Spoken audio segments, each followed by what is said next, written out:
صدیوں پہلے ایک چھوٹے مگر خوبصورت گاؤں انوار پور میں ایک دانش مند اور نیک مکھیا رہتا تھا، شمس الدین۔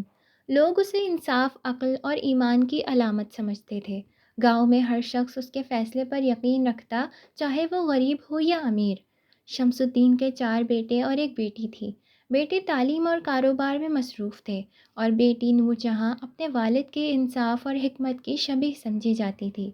لوگ اکثر کہتے، شمس الدین کا انصاف اتنا مضبوط ہے کہ پہاڑ بھی اس کے فیصلے کو ہلا نہیں سکتا۔ شمس الدین کے پاس ایک راز بھی تھا۔ وہ رات کو اکثر تنہا بیٹھ کر قرآن کی آیات پڑھتا اور دعا کرتا کہ اللہ اسے کبھی بھی ظلم کرنے سے بچائے اور گاؤں کے لوگوں کو صحیح راستے پر رکھے۔ ایک دن گاؤں میں سورج ابھی پوری طرح نکلا بھی نہیں تھا کہ اچانک ڈھول کی آوازیں گونجنے لگیں۔ لوگ اپنے گھروں سے باہر نکل آئے اور ہر طرف ایک ہی شور تھا، چوری ہو گئی، چوری ہو گئی۔ بازار کے دکاندار، کسان، بچے سب ایک ہی سمت بھاگنے لگے، تاجر سعید خان کے بڑے حویلی نما مکان کی طرف۔ وہ گاؤں کا سب سے دولت مند آدمی تھا۔ اس کے گھر میں سونے کے سکے، چاندی کے برتن اور قیمتی کپڑے رکھے ہوتے تھے۔ جب لوگ وہاں پہنچے تو دیکھا کہ گھر کا دروازہ ٹوٹا ہوا ہے اور خزانچے کا صندوق خالی پڑا ہے۔ سعید خان چیخ رہا تھا، میرے 20 سونے کے سکے چوری ہو گئے ہیں، کسی نے میرا خزانہ صاف کر دیا ہے۔ گاؤں کے لوگ حیران تھے، ڈرے ہوئے بھی تھے، کیونکہ انوار پور میں چوری کا تصور ہی نہیں تھا۔ وہاں سب ایک دوسرے کو بھائی کہتے تھے۔ یہ پہلا موقع تھا جب کسی نے اتنی بڑی چوری کی جرت کی تھی۔ کچھ ہی دیر میں 2-3 گاؤں والے بھاگتے ہوئے آئے اور بولے، ہم نے رات کو کسی کو سعید خان کے گھر کے آس پاس دیکھا تھا، وہ شاید یوسف تھا۔ یوسف؟ وہ غریب مزدور؟ لوگوں نے حیرت سے کہا، ہاں وہی، ہاتھ میں تھیلا لیے جا رہا تھا، شاید اسی نے چوری کی ہو۔ یہ بات آگ کی طرح پھیل گئی۔ جو کل تک یوسف کو محنتی اور نیک دل سمجھتے تھے، آج وہی اسے شک کی نگاہ سے دیکھنے لگے۔ یوسف جو اس وقت اپنی بیمار ماں کے لیے جڑی بوٹیاں لانے گیا تھا، گھر لوٹا تو دیکھا کہ لوگ اس کے دروازے پر جمع ہیں۔ کسی نے گریبان پکڑا، کسی نے تانے دیے، چور، دولت کے لالچ میں اندھا ہو گیا ہے تو، ہمیں یقین نہیں آتا، مگر ثبوت تو سب کہہ رہے ہیں یہی۔ یوسف کے دل میں لرزہ طاری ہو گیا۔ وہ حیران تھا، دل گرفتہ تھا۔ اس نے آسمان کی طرف دیکھ کر آنسو بھری آواز میں کہا، اللہ تو ہی میرا انصاف کر، اگر میں بے گناہ ہوں تو ایک دن سب کے سامنے سچ ظاہر کر دینا۔ مگر گاؤں کے لوگوں کا غصہ حد سے بڑھ چکا تھا۔ شور شرابہ اتنا زیادہ تھا کہ خود مکھیا شمس الدین کو باہر آنا پڑا۔ لوگوں نے آ کر فریاد کی، مکھیا جی انصاف کیجیے، چوری ہوئی ہے اور مجرم یہی یوسف ہے۔ شمس الدین نے یوسف کو بلایا۔ اس کے سامنے کھڑا ایک دبلا پتلا، محنت سے تھکا ہوا، خوف زدہ نوجوان تھا۔ پسینے سے اس کا ماتھا بھیگا ہوا تھا، مگر اس کی آنکھوں میں خوف کے ساتھ ساتھ سچائی کی چمک تھی۔ شمس الدین نے سخت لہجے میں پوچھا، یوسف تم پر الزام ہے کہ تم نے سعید خان کے گھر سے سونے کے سکے چوری کیے، کیا تم اقرار کرتے ہو؟ یوسف کے لب کانپنے لگے۔ وہ بولا، نہیں مکھیا جی، میں نے کچھ نہیں کیا، میں تو رات اپنی ماں کے لیے دوا لینے گیا تھا، میرے پاس تو اتنے پیسے بھی نہیں کہ چراغ کا تیل خرید سکوں، میں سونا چوری کر کے کیا کروں گا اتنی پریشانی میں؟ مگر سعید خان کے نوکر نے فوراً کہا، میں نے خود اپنی آنکھوں سے دیکھا ہے مکھیا جی، یہی تھا جو اندھیرے میں بھاگ رہا تھا، اس کے کپڑے بھی پھٹے ہوئے تھے، شاید بھاگتے وقت دیوار سے ٹکرا گیا ہو۔ لوگوں نے پھر شور مچانا شروع کر دیا، ہاں ہاں یہی ہے چور، سزا دو اسے، ورنہ کل کوئی اور بھی حوصلہ کرے گا چوری کرنے کا۔ شمس الدین کے سامنے دو ہی راستے تھے، یا تو وہ تحقیق کرتا یا لوگوں کے دباؤ میں آ کر فیصلہ سنا دیتا۔ بدقسمتی سے اس نے دوسرا راستہ چنا۔ کچھ لمحوں کی خاموشی کے بعد اس کی گرجدار آواز گونجی، یوسف تمہیں 3 دن قید کی سزا دی جاتی ہے تاکہ دوسروں کو عبرت ہو۔ یہ سن کر یوسف کے قدم ڈگمگا گئے، اس کی آنکھوں سے آنسو بہہ نکلے۔ وہ روتے ہوئے بولا، مکھیا جی میں بے گناہ ہوں، اللہ گواہ ہے کہ میں نے کچھ نہیں کیا، ایک دن سچ ضرور سامنے آئے گا۔ لیکن کسی نے اس کی بات نہیں سنی۔ 2 سپاہیوں نے اسے پکڑ کر گاؤں کے چھوٹے قید خانے میں ڈال دیا۔ لوگ اطمینان سے اپنے گھروں کو لوٹ گئے، مگر آسمان خاموش تھا۔ رات کے سناٹے میں قید خانے کی اندھیری دیواروں سے یوسف کی سسکیاں سنائی دیتی تھیں، اور وہی دیواریں گواہ تھیں کہ ایک غلط فیصلہ ہونے والا تھا جو کئی زندگیوں کی سمت بدل دے گا۔